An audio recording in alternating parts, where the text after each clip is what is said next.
people are weird. This is not a controversial claim, but there are stories that include descriptions of people who seem to take this weirdness to a whole new level.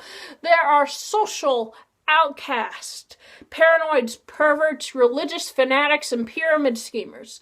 But if you believe some of the stories told by certain people, there may be many strangers walking among us every day. Calling them people might even be a bit of a stretch. They look unworldly somehow. Paranormal research and author David Weatherly was speaking at the Sacramento UFO Paranormal Summit in June 2012 when a man named Marcel approached him to talk about a strange experience he had living in a New York apartment building in the fall of 2010. A strange couple moved in to the apartment opposite his. At the time, he was on the third floor of a downtown apartment, having moved there at the beginning of the year. The place was old and run down, but it was all he could afford at the time. He had a roommate who traveled a lot, meaning that despite technically sharing an apartment, he was alone most of the time. There was a fairly high turnover among the tenants of the apartment building. It was autumn when a man named Jeff moved into the apartment across from him. Jeff kept to himself. He never wanted to talk when Marcel bumped into him in the hall. The only real interaction he had with him was when Jeff briefly muttered hello. Marcel guessed that Jeff must have been working from home or something because he barely left his apartment and kept the TV on day and night. It was basically never turned off. Suddenly, another strange person joined Jeff. She looked Asian and apparently to be in his 20s like Jeff. Marcel saw her in the hallway and greeted her. She then gave him a strange look and pointed to the apartment door, telling him, "I stay there." It was obviously strange, but Marcel figured it might be because she didn't speak much English. Strangely, she didn't leave the scene after that and just watched Marcel walk down the hall. When he reached the stairs, he turned to see if she had followed him, only to find her staring at him. As if she had just realized that Marcel was watching her, she suddenly went back to the apartment and slammed the door. Marcel wondered if he had somehow scared her. Marcel hadn't seen either of them for a few weeks after that, but he knew they were constantly ordering takeout meals, pizza, Chinese, and seemingly everything else. He thought the odd couple didn't cook at all, but he was wondering where they were getting the money to keep ordering takeout. It was now November, and Marcel had lost his job at the company he was working for, as they had completely closed down. He knew it was coming, so he saved enough money to keep paying rent for a few months. But when his lease was up, he'd be moving back to Boston to find a new job. His roommate had been back for a few weeks, and one night they were sharing drinks when the conversation turned to the couple in the hall. The roommate asked Marcel about them, implying that he thought they were strange too. So Marcel asked him to explain why he asked the question so he could learn more about them. The roommate said his college friend delivered a pizza to their apartment the day before, and apparently they worked hard to prevent the delivery guy from entering their apartment. Marcel's roommate also met them where he said hello, and the couple practically ran away. This led them to talk about various possibilities that could explain their exceptionally strange neighbors. They acted paranoid, but they didn't seem like dealers because no one ever came to their apartments except for food delivery people, many of whom Marcel and his roommate knew personally. The roommate left again, this time to be with family for Thanksgiving, and Marcel was left alone in the apartment again. It was November 25th, 2 days before Thanksgiving, and Marcel had just came home from meeting friends at a nearby cafe. It was cold outside, and he was moving as briskly as possible, rushing up the stairs to get in and retreat somewhere warmer. When he reached his floor, he quickly turned the corner into his hallway where Jeff and his girlfriend were standing by the door. They looked shocked to see him, and the woman dropped one of the 2 grocery bags she was carrying, meaning some of its contents fell into the hallway. She glared at him like it was somehow his fault. Jeff fumbled for his keys to get into their apartment. Marcel smiled and apologized, reaching out to pick up some of the spilled items on the floor. The only items in the bag were apparently canned meat. There was no bread, no household items, no toiletries, just countless tinned meats. Spam, deviled ham, potted meat, and canned fish were strewn across the hall. Marcel was groveling around the floor, trying to pick up the dropped items when Jeff turned from the door to look at him. He told him to drop it in a very irritated tone, and when Marcel looked at him, he was horrified to see his eyes had turned solid black. Marcel quickly realized that when the nameless woman was also looking at him with the same terrifying black eyes, he explained to Weatherly that it was by no means a trick of the light because of how close he was to the woman. Stunned, he just stared into her dark eyes as they changed to the brown irises she had previously. The whole incident lasted only a few seconds. Jeff had already opened the door, and the couple rushed through and disappeared into the apartment in such a hurry that they left some of the canned meat on the floor. Horrified, Marcel locked himself in his home and called his friends he had been planning to see for Thanksgiving. They offered to let him stay with him. He quickly accepted their offer, packed his bags, and immediately left. When he left the apartment, he noticed that the canned meat in the hallway was gone. He stayed with his friends longer than he expected. He was still too disturbed to go back to his apartment. Finally, he decided to face his fears and returned to the building on November 29th, the Monday after Thanksgiving. The first thing he noticed was the television was not on in Jeff's apartment. It was quite jarring that something that used to be constantly making noise was now silent. Marcel returned to his normal routine, but after a few days he realized that no more food deliveries came next door. When he went to drop off the rent, he asked the landlord if he knew anything about what happened to Jeff and his girlfriend. The landlord seemed a bit annoyed by the question and quickly dismissed it, saying they canceled their lease and moved out in the middle of the night. He had no idea where they were going, even though the mysterious couple were gone. Their influence on Marcel's life did not go away so quickly. First, he began to develop claustrophobia. He had never been afraid of small spaces before. He remembers often hiding in the closet under the stairs growing up. He had spent hours in there pretending it was a secret cave.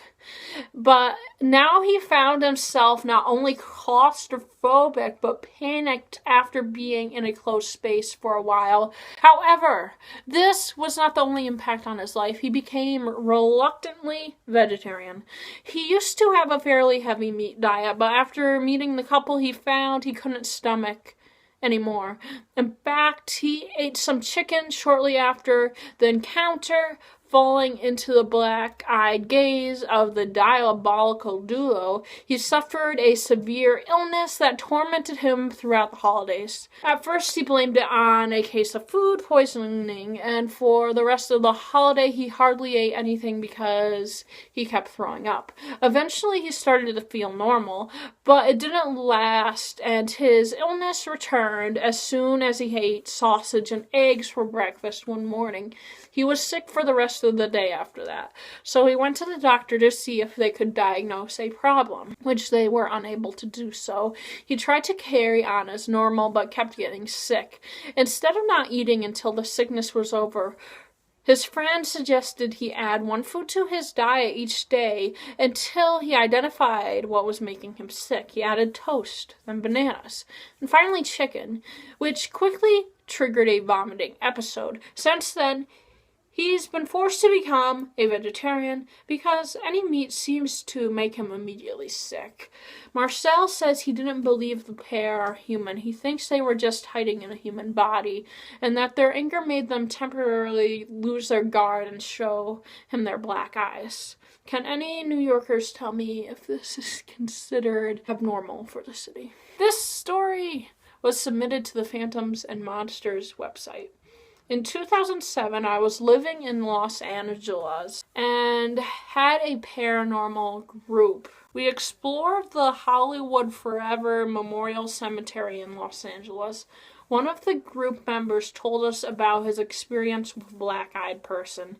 To be honest, I really hadn't heard of them before, and he described this person to a T. And when we left the mausoleum where Valentino was interned, we saw the same guy.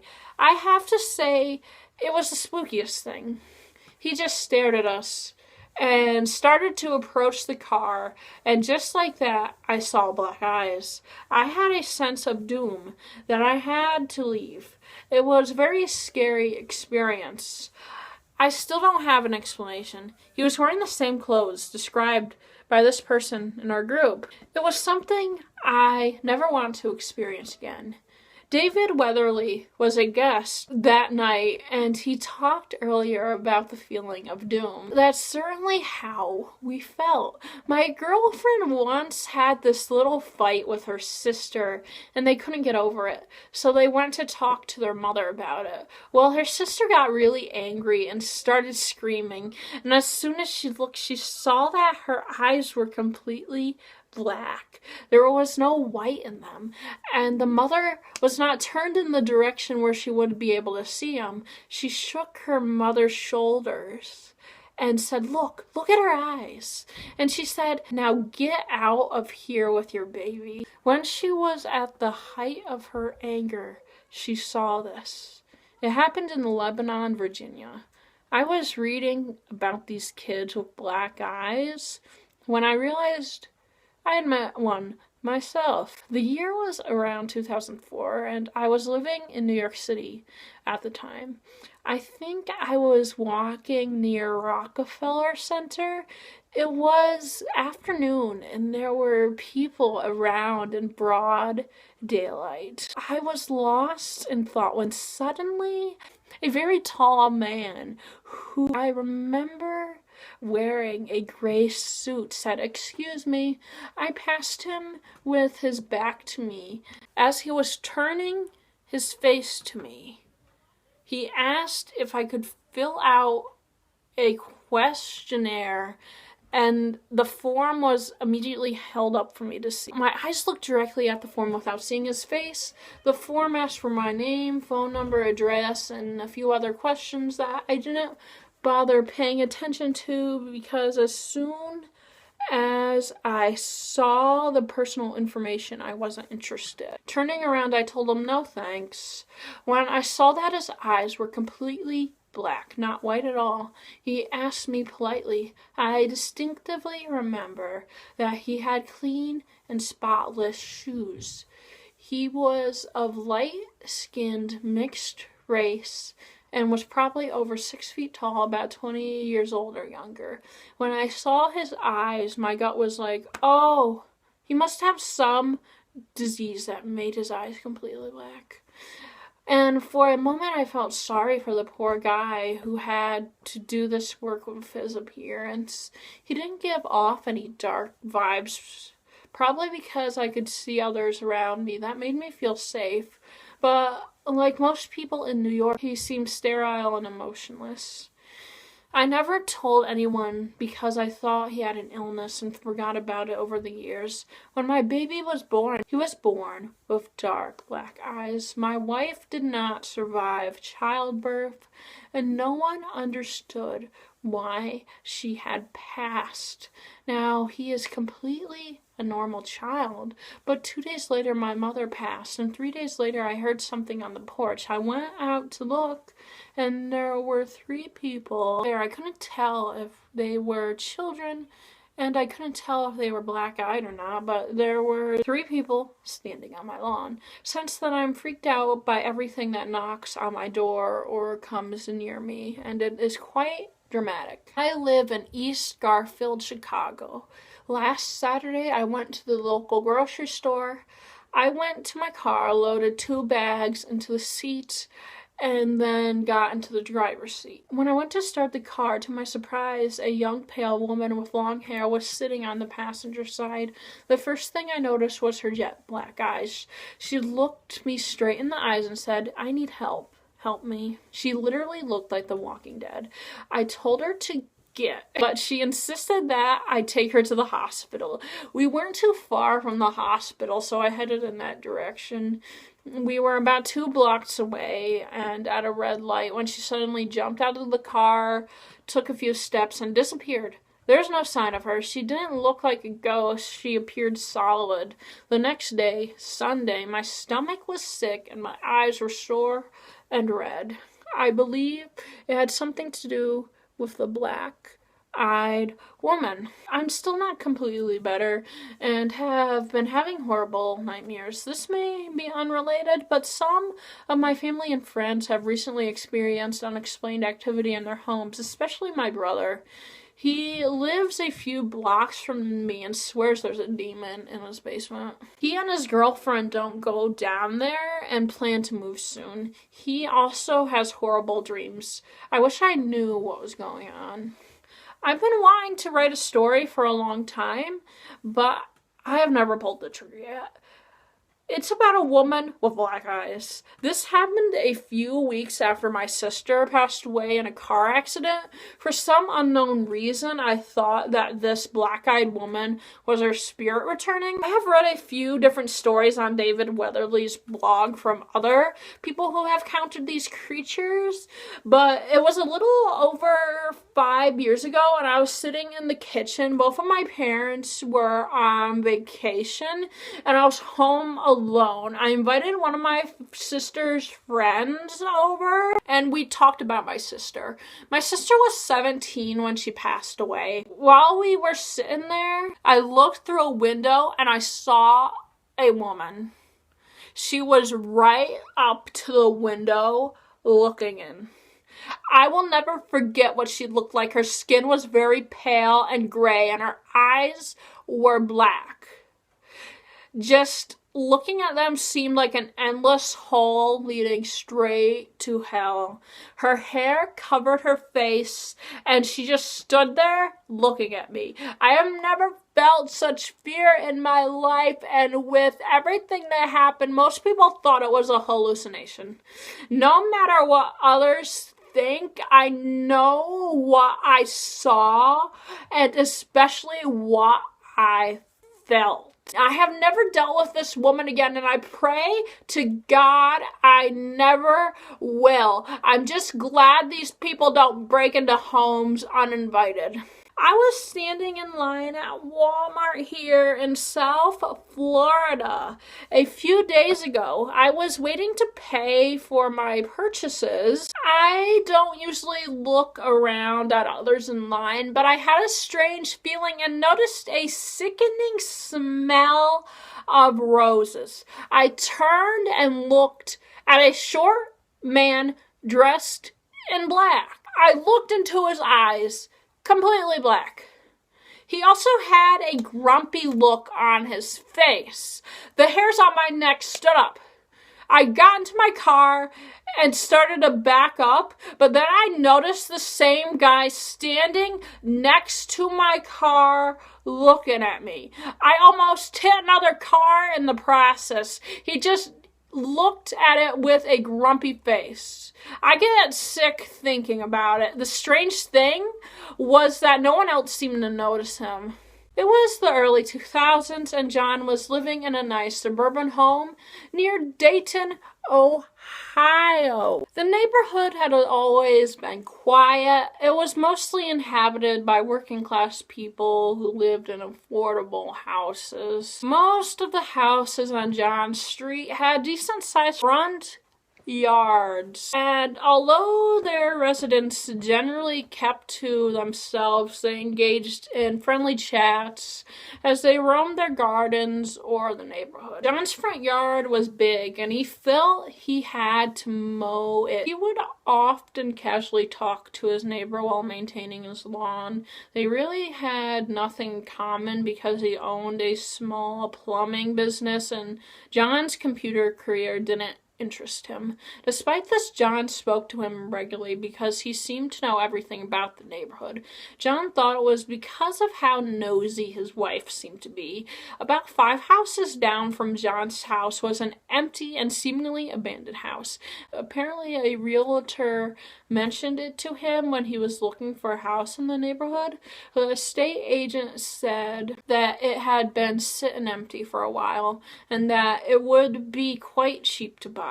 When John asked why, he answered that the previous residents were foreclosed on and had torn up the inside of the house. They broke all the furniture and literally punched holes in the wall. John decided he didn't want to deal with that kind of repair, so he refused to even look at the place. Almost a year after John moved into this house, he noticed that someone had moved into the abandoned house. Strangely, the new people seemed to move into the house very suddenly because there were no renovators to be seen in the house. John assumed that they planned to restore the place themselves. Since John's neighbor and his wife engaged heavily with local gossip, they had a lot to say. Apparently, the neighbor stopped by the house and offered the residents his card, saying he would give them a discount on some of the house's plumbing. The man who opened the door stood so that he could not see inside, but still managed to catch small glimpses. He told John that there were only a few mattresses on the living room floor, no furniture. The stranger took his business card, looked at it for a moment before handing it back, and said that there was no work to be done in the house. After that, he immediately closed the door. John started meeting new people when he was on regular dog walks. He was taking the dog around several blocks down to the park and then back to his house. It was about 5:30 p.m. when he was walking down their street and he saw this guy get into his old beat-up truck. It seemed to be barely running, and the strange man seemed to generally be wearing rather shabby clothes, so John thought they were probably in pretty bad shape financially. The car appeared to be literally full of trash, so full that it literally filled the back seat so much that no one could sit in it. John always tried to greet the man, but he never answered. Eventually, he got to the point where he didn't try to say anything to him because he knew he wouldn't answer. One night, John ran into the man in question at their local grocery store. He was in the meat department, and his cart was full of meat, full of hamburgers and steaks. It was all fresh. According to what John saw, the strange man looked up to see John looking at his shopping cart and gave him a nasty look. John said hello and nonchalantly remarked that you must be having a barbecue. Apparently, the man suddenly looked as if John had slapped him. Then he opened his mouth and hissed loudly. John described it as air being forced out of one's teeth. At that, the stranger immediately turned and hurried to the cash register. John just didn't know what to make of the incident. John says he is a curious man by nature, probably sometimes to his detriment. So he decided to try a little experiment. The next night he began to walk his dog as usual, but took his time until he saw the man pull into his driveway. He went to the stranger and approached him. Just as he was crossing the sidewalk to reach his house, John released his dog's leash and his dog ran to him. However, when it approached the man, he quickly turned back to its owner. John moved closer to the man to the point where he was right next to him, but he didn't say anything. Even when John pressed him, he just looked away. Turning away, John was surprised to see he seemed to be wearing a toupee. In addition to wearing a hairpiece, he seemed to have very dry skin, almost like scales under and around his neck. John now began to think that his neighbor's wife might be right about the family. John scoured the internet for more information and speculation about supposed reptilian shapeshifters. He spoke to his neighbor's wife, trying to gather details of her strange encounter. He was apparently fully convinced that reptilians were among them. He started calling them the snakeheads. In addition to the husband and wife, he thought that they were two older boys living in the house. John and his neighbors thought they were strange, but they never went out or talked to anyone, so it was hard to tell. John just started paying a local teenager to mow the lawn. He was a big football fan, like John, so the two often discussed it. But one day he asked John very seriously if he knew anything about the people who lived on the street. John asked him why, and the boy revealed that he offered to mow their lawn. One of the boys living in the house opened the door and shook his head, but not before the hopeful teenager noticed something terrible. The family sat around the kitchen table, and the boy swears they ate raw meat. The strange family lived in the house for a year and a half before suddenly piling into a car and driving away, never coming back. John saw a work truck in front of the house and stopped to see what was going on. The real estate company sent a cleaning crew that John started talking to. When he entered the house, the place was completely in shambles. Old mattresses on the floor with only dirty sheets. The dining table had clearly been haphazardly nailed together, looking like it came from a junkyard. All the holes left by the previous owners were still in the walls, and there wasn't even a toilet, just holes in the floor where they used to be. There were feces on the bathroom floor. There was trash in the kitchen, most of which was meat packages. The smell of the house was overwhelming. John likes to be a rational thinker, so he spent a lot of time trying to find logical explanations for what happened to this family. He refused to believe the reptilian conspiracy theories he saw on the internet, arguing that they were too extreme and too far from the norms. He left countless questions unanswered. Really, I don't know what to think, he said. The neighborhood really wasn't the same when these people lived here. Everyone looked worried, and a lot of people were seeing things they couldn't explain. But if they were human, they certainly weren't normal humans. John continues to struggle that they were reptilian, but he can't deny how strange it all was. He says he's just glad they're gone, whatever they were.